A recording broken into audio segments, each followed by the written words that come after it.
Hello friends, welcome to Techifin. तो Punjab national bank account minimum balance requirement के बारे में मैंने एक वीडियो बनाया था और शायद कि उस वीडियो में मैंने आप लोगों से ये पूछा था कि अगर आप इसी तरह का वीडियो किसी और बैंक के बारे में चाहते हैं तो आप प्लीज़ कमेंट करके बताइएगा। तो आप लोगों के मैंने कमेंट्स पढ़े तो ज़्यादातर लोगों ने कहा कि इंडियन बैंक के बारे में भी कुछ इस तरह का वीडियो चाहिए है। तो ये वीडियो इंडियन बैंक को लेकर के है कि इंडियन बैंक में अगर किसी का सेविंग्स अकाउंट है तो मिनिमम बैलेंस कितना मेंटेन करना होता है इंडियन बैंक के सेविंग्स अकाउंट में, ताकि कोई नन मेंटेनेंस का चार्ज ना लिया जाए।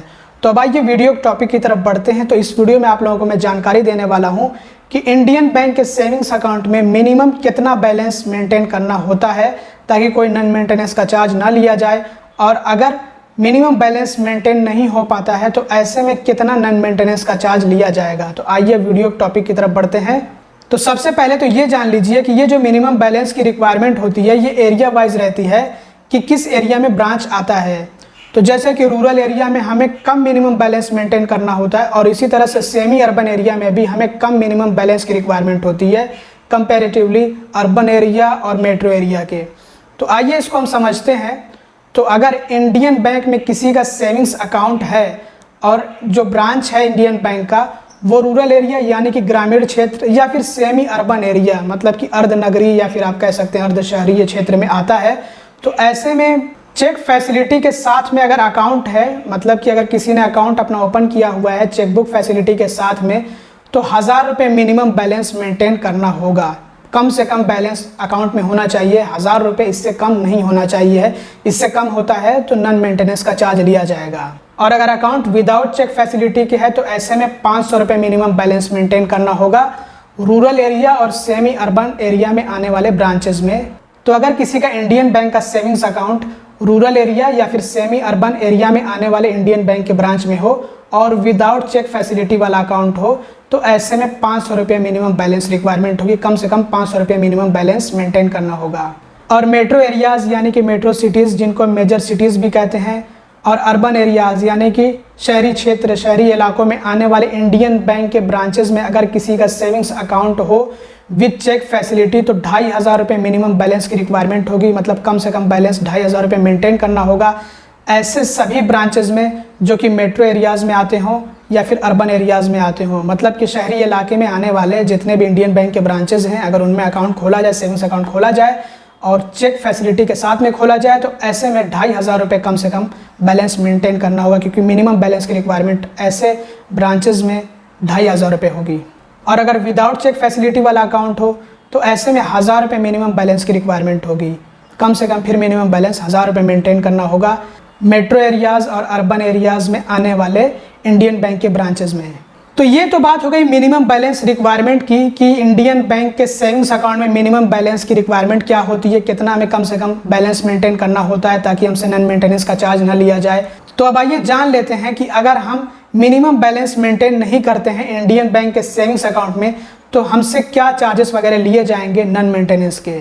तो यहाँ पे आप लोगों को मैं चार्ट दिखा रहा हूँ, आप लोग इसको अच्छे से देखिए और समझिए। तो अगर मिनिमम बैलेंस में शॉर्टफॉल आता है 1% से लेकर के 10% तक, शॉर्टफॉल का मतलब होता है कमी।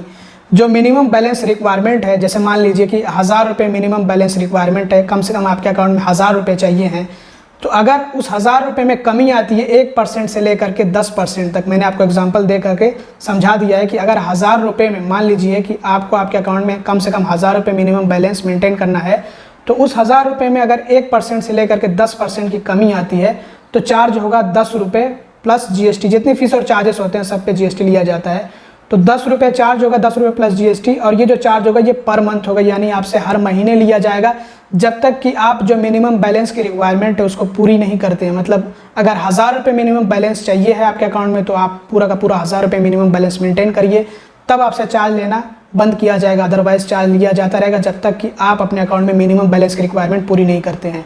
इसी तरह से अगर 500 रुपये चाहिए तो आप 500 रुपये मेंटेन करिए, 2500 रुपये चाहिए तो 2500 रुपये मेंटेन करिए। तो मैं आपको बहुत ही आसान एग्जांपल के जरिए समझाता हूँ।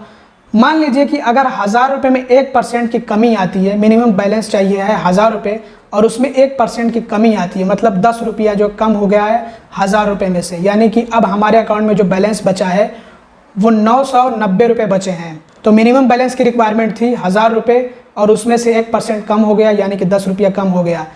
तो ऐसे में हमें चार्ज देना होगा 10 रुपये। या फिर अगर मिनिमम बैलेंस में 10% का शॉर्टफॉल आ गया हो, मतलब कि जो मिनिमम बैलेंस रिक्वायरमेंट है उसमें 10% की कमी आ गई हो। मान लीजिए कि हमें अपने अकाउंट में मिनिमम बैलेंस रिक्वायरमेंट है 1000 रुपये, हमारे अकाउंट में कम से कम 1000 रुपये होने चाहिए हैं। तो उस 1000 रुपये में अगर 10% की कमी आती है, मतलब कि 100 रुपया कम हो जाता है, तो ऐसे में हमें 10 रुपये का चार्ज देना होगा। क्योंकि यहाँ पे बताया गया है कि अगर आपके मिनिमम बैलेंस में शॉर्टफॉल आता है 1% से लेकर के 10% तक, मिनिमम बैलेंस में अगर कमी आती है 1% से लेकर के 10% तक, तो 10 रुपये का चार्ज देना होगा। और ये चार्ज हर महीने लिया जाएगा जब तक कि आप मिनिमम बैलेंस की रिक्वायरमेंट पूरी नहीं करते हैं। इसी तरह से अगर शॉर्टफॉल यानी कि कमी आती है मिनिमम बैलेंस में 11% से लेकर के 25% तक, तो ऐसे में 25 रुपया पर मंथ चार्ज लिया जाएगा। और इसी तरह से ये सिलसिला चलता रहेगा कि अगर शॉर्टफॉल यानी कि कमी आती है 26% से लेकर के 50% तक मिनिमम बैलेंस में, तो 50 रुपये का चार्ज लिया जाएगा। और इसी तरह से शॉर्टफॉल मिनिमम बैलेंस में होता है, यानी मिनिमम बैलेंस में कमी आती है 51% से लेकर के 75% तक, तो 75 रुपये पर मंथ चार्ज लिया जाएगा जब तक कि आप मिनिमम बैलेंस की रिक्वायरमेंट पूरी नहीं करते हैं। फिर इसी तरह से 76% से लेकर के 100% तक का शॉर्टफॉल आता है, मतलब मिनिमम बैलेंस में 76% से लेकर के 100% तक की कमी आती है, तो 100 रुपया हर महीने चार्ज लिया जाएगा जब तक आप मिनिमम बैलेंस की रिक्वायरमेंट पूरी नहीं कर लेते हैं। मतलब कि 100% अगर शॉर्टफॉल आ जाते हैं, मान लीजिए कि अगर 2500 रुपये या फिर 1000 रुपये मिनिमम बैलेंस आपके अकाउंट में होना चाहिए है और आपके अकाउंट में है ही नहीं, कुछ भी नहीं है। अब यहाँ पे 100% शॉर्टफॉल के बारे में बात कर रहा हूँ मैं, यानी कि जो कमी आई है वो पूरी की पूरी कमी आ गई है। आपको 500 रुपये अगर मेंटेन करना था तो वो आपने मेंटेन नहीं किया, या फिर अगर 1000 रुपये मेंटेन करना था तो वो आपने पूरा का पूरा मेंटेन ही नहीं किया। 1000 रुपये आपके बैंक खाते में है ही नहीं, ज़ीरो है बिल्कुल। या फिर अगर 2500 रुपये कम से कम ज़रूरत थी तो 2500 रुपये पूरे का पूरा गायब है आपके अकाउंट से, है ही नहीं, कुछ भी नहीं है, ज़ीरो है आपके अकाउंट में। तो ऐसे में 100 रुपया चार्ज लिया जाएगा हर महीने, जब तक कि आप अपने अकाउंट में पूरे के पूरे जितना मिनिमम बैलेंस की रिक्वायरमेंट होती है उतना अमाउंट ना ऐड कर दें, ना डिपॉजिट कर दें। तो इस तरह से इंडियन बैंक सेविंग्स अकाउंट के लिए नॉन मेंटेनेंस का चार्ज लेता है। तो इसलिए आपको अपने अकाउंट में हमेशा जो मिनिमम बैलेंस रिक्वायरमेंट है उसको देख करके, और आपको कम से कम मिनिमम बैलेंस तो मेंटेन करना ही चाहिए है, ताकि आपसे कोई नॉन मेंटेनेंस का चार्ज ना लिया जाए। इसके अलावा जो BSBD अकाउंट्स होते हैं, मतलब जो basic savings bank deposit accounts होते हैं, जो ज़ीरो बैलेंस अकाउंट होते हैं, उनमें नॉन मेंटेनेंस का चार्ज नहीं होता है। ऐसे अकाउंट से नॉन मेंटेनेंस का चार्ज नहीं लिया जाता है। और जो प्रधानमंत्री जन धन योजना के अंतर्गत अकाउंट्स ओपन होते हैं, मतलब वो भी BSBD अकाउंट एक तरह से आप कह सकते हैं, ज़ीरो बैलेंस अकाउंट होते हैं, तो उनसे भी नॉन मेंटेनेंस का चार्ज नहीं लिया जाता है। और ये जो चार्ज था ये नॉर्मल सेविंग्स अकाउंट के लिए चार्ज था, जो कि ज़ीरो बैलेंस अकाउंट नहीं होता है। तो दोस्तों इस वीडियो में बस इतना ही। उम्मीद करता हूँ कि ये वीडियो आप लोगों के लिए हेल्पफुल और इन्फॉर्मेटिव रहा होगा। अगर आपको वीडियो पसंद आया हो तो ज़रूर से लाइक करिएगा, चैनल को सब्सक्राइब ना किया हो तो सब्सक्राइब भी कर लीजिएगा। और एक बात आपको ध्यान में रखना है कि ये जो मिनिमम बैलेंस की रिक्वायरमेंट होती है, इनमें भी रिविजन्स होते रहते हैं, मतलब इनमें भी बदलाव होते रहते हैं। तो इसलिए आपको थोड़ा सा सतर्क रहने की ज़रूरत रहती है। जब भी आप किसी भी बैंक में अपना अकाउंट ओपन कराएं, आपको ये पता होना चाहिए कि आपको अपने अकाउंट में कितना मिनिमम बैलेंस मेंटेन करना है। तो इसके साथ साथ आपको ये भी ध्यान में रखना होता है कि ये जो मिनिमम बैलेंस की रिक्वायरमेंट होती है, इनमें भी बदलाव होते रहते हैं। ऐसा ज़रूरी नहीं है कि अगर आज के टाइम में आपको अपने बैंक अकाउंट में 1000 रुपये मिनिमम बैलेंस मेंटेन करने की ज़रूरत होती है, मतलब मिनिमम बैलेंस रिक्वायरमेंट 1000 रुपये है, तो अब आने वाले 5 सालों में भी 1000 रुपये ही रहेगी वो जो मिनिमम बैलेंस की रिक्वायरमेंट है। हो सकता है बदल करके वो जो है 1500 हो जाए या फिर 2000 हो जाए, तो उसमें भी आपको ध्यान रखना होता है। अब ये तो बदलाव होते रहते हैं, ये बदलाव होते होते ही तो यहाँ तक हम पहुँचे हैं। नहीं तो अगर आप आज से 5 साल पहले जाएंगे तो उस टाइम पे तो हमें सिर्फ 500 रुपये मिनिमम बैलेंस मेंटेन करना होता था, वो भी ऐसे ब्रांचेस में जो सेमी अर्बन एरिया में आते हों, और वो भी चेक फैसिलिटी के साथ में। मुझे खुद याद है, और हमारे यहाँ पे भी जो यूनियन बैंक का ब्रांच था, जब वो खुला था तो उसमें हमें 500 रुपये मिनिमम बैलेंस मेंटेन करना होता था। लेकिन आज के टाइम में उसी ब्रांच में हमें 1000 रुपये मिनिमम बैलेंस मेंटेन करना पड़ रहा है।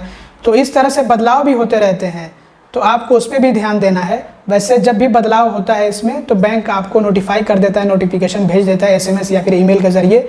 तो इस पर आपको ज़रूर से ध्यान देना है।